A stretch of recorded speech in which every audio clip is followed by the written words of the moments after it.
একটি পানের দোকানে প্রতিদিন পান খেতে আসতেন খান সাহেব। একদিন তার নজরে পড়ে দোকানের একটি ছবির দিকে, একটি বাচ্চা ছেলের ছবি।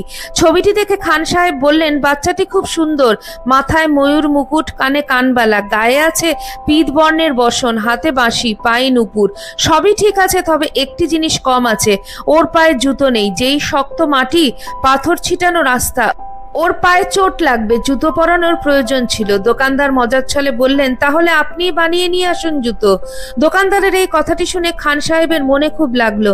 পরের দিনই জুতো বানিয়ে খান সাহেব দোকানে এলেন এবং দোকানদারকে বললেন, কই ডাকুন তাকে, আমি জুতো পরিয়ে দেবো ওকে। দোকানদার বললেন, ও তো এখানে থাকে না। খান সাহেব বললেন, তাহলে কোথায় থাকে? দোকানদার বললেন, সে তো ব্রজবাসী, শ্রী বৃন্দাবনে থাকেন। খান সাহেব বললেন, তাহলে ওর নাম ঠিকানা বলুন, আমি বৃন্দাবনেই যাব।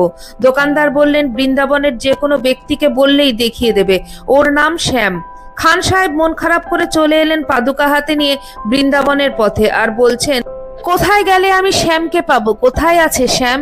এই বলে বৃন্দাবনের পথে ঘাটে ঘুরে ফিরছেন, কিন্তু শ্যাম নামে কোনো ছেলেকে বৃন্দাবনের কেউই চেনে না।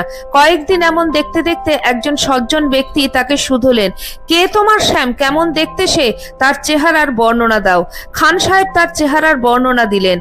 সজ্জন ব্যক্তিটি বুঝতে পারলেন খান সাহেব কার কথা বলছেন। তিনি তখন তাকে বললেন, আপনি যাকে খুঁজছেন বৃন্দাবনে শ্যাম নামে কেউ তাকে চেনে না।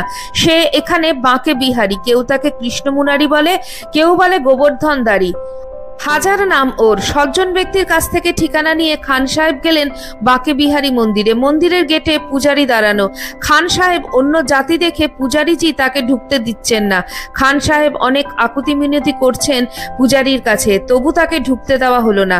খান সাহেব মন্দিরের সিঁড়ির নিচে বসে বসে বলছেন, আমাকে শ্যামের কাছে যেতে দিন, ঘরের ভেতরে যে আছেন তার সাথে আমাকে দেখা করতে দিন। এই বলে কাঁদতে কাঁদতে সারা রাত জেগে থাকলেন। রাত্রি প্রায় শেষের দিকে একটি জোরে শব্দ পেয়ে হঠাৎ নিচের দিকে তাকিয়ে দেখেন সেই ছবির শ্যাম বসে আছে।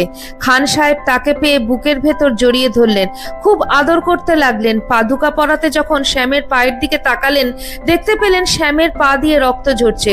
খান সাহেব বললেন, আমি ছবি দেখেই বুঝেছিলাম পায়ের অবস্থা এমন হবে।